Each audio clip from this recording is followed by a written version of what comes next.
মা চালাক হলে মেয়েও কিন্তু চালাক হয় এবং বাচ্চারাও কিন্তু বিশেষ করে চালাক হয়। এটা মনে রাখবেন। আজকে আমি সেই সব মাদেরকে নিয়েই কথা বলতেছি। এখানে কিছু কিছু মানুষ আমাকে আবার প্রশ্ন করতে পারে, আপু সব মারা এক না। আমি কি সব মার কথা বলছি?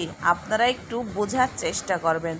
যেসব মারা মেয়ের সংসারে যায় নাক গলায়, মানে বেশিটা বোঝে, মেয়ের সংসার মেয়েকে বুঝান না, মেয়ে প্রশ্রয় পেয়ে মেয়ে গাছের আগায় উঠে যাচ্ছে। কিন্তু আপনি মা, আপনার তো কর্তব্য আছে, আমার মেয়ে স্বামীর ঘরে গেছে, কিন্তু সেখানে অন্যায় বেন্যায় হতেই পারে, তাই বলে এটা না মেয়েকে কুপরামর্শ দিয়ে মেয়েকে ডিভোর্স দিয়ে বা তালাক নিয়ে চলে আসতে হবে। এরকমের আমাদের সমাজে কিছু মারা আছে, বেশি মেয়ের চেয়ে মা ভাবে বেশি। কারণ যখন দেখবেন যে একটা মা যখন চালাক হয়, সেই মা মেয়ের সংসারে যে বেশি মাথা খাটায় বা বেশি বুদ্ধি খাটায়, সেই সব মেয়েদের অতি নিকটে তালাকের ব্যবস্থা এবং তালাক হয়ে গেছে। এটা আমি লিখে পড়ে দিতে পারি, কারণ আমাদের সমাজে এখন বর্তমান মেয়ের চেয়ে মেয়ের মার তেজ বেশি।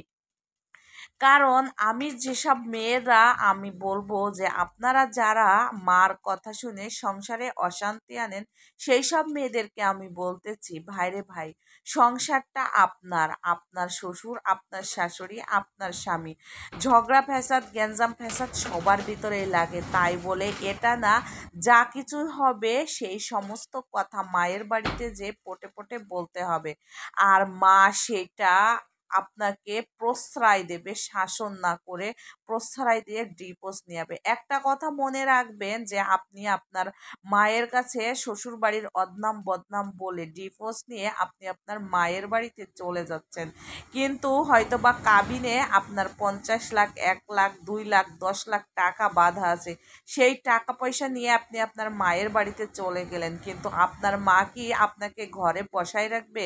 কখনোই রাখবে না। সেই টাকাগুলো হয়তোবা আপনার মা গুম করবে এবং অন্য জায়গায় আবারও আপনাকে বিয়ে দেবে, কিন্তু কথার বেলায়, খুঁটার বেলায়, বেশি কথার বেলায় আপনাকে কেউ ছেড়ে দেবে না।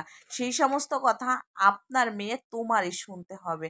তাই আমি মনে করি যেসব মেয়েরা মায়ের শ্বশুরবাড়ির বদনাম মায়ের বাড়িতে যে বলে আর মারা চালাকি করে, সেই সব মারা শ্বশুর মেয়ের বাড়ি এসে ঝগড়া ফ্যাসাদ লাগাই, সেই সব মাদেরকে আমি বলছি আপনারা ভালো হয়ে যান। এক মেয়েকে ছেড়ে দেন না। মেয়ে যখন আপনার স্বামীর ঘর থেকে এসে উল্টাপাল্টা কথা বলে, তখন তাকে বোঝানোর চেষ্টা করো যে তুমি শ্বশুরবাড়ি গেলে এরকমেরটা হবে, কিন্তু তাকে প্রশ্রয় দিও না। এবং আমি মনে করি মেয়ে মানুষ হলে গায়ের চামড়া অনেক মোটা এবং গন্ডারের মতন করতে হয়। কারণ মানুষের নতুন 2 বছর 5 বছর বিয়ে হলে বিভিন্ন ধরনের কথাবার্তা শুনতে হয়, কিন্তু সেইটা যদি চ্যাটাং চ্যাটাং মরিচির ঝালের মতন জ্বলা হয়, সেই সংসার কখনোই টেকবে না। কিন্তু চেষ্টা করতে হবে প্রথম স্বামীর ঘরে প্রথম স্বামীর সংসারটা টিকেই রাখার জন্য। কারণ আমাদের সমাজে ডিভোর্সি মেয়েদের কোনো দামই নাই। হয়তোবা যদি কেউ বলে যে না, ডিভোর্স নিয়ে আমি অনেক ভালো এবং সুখে আছি, সেটা সে মিথ্যা কথা বা ভুল কথা বলে। কারণ যে মেয়ের জীবনে স্বামী নাই, সন্তান নাই, বা তার স্বামী নামে বটগাছটা নেই, সেই মেয়েটাই বোঝে। ধুকে ধুকে সে ভিতরে ভিতরে ক্লান্ত হয়ে যায়।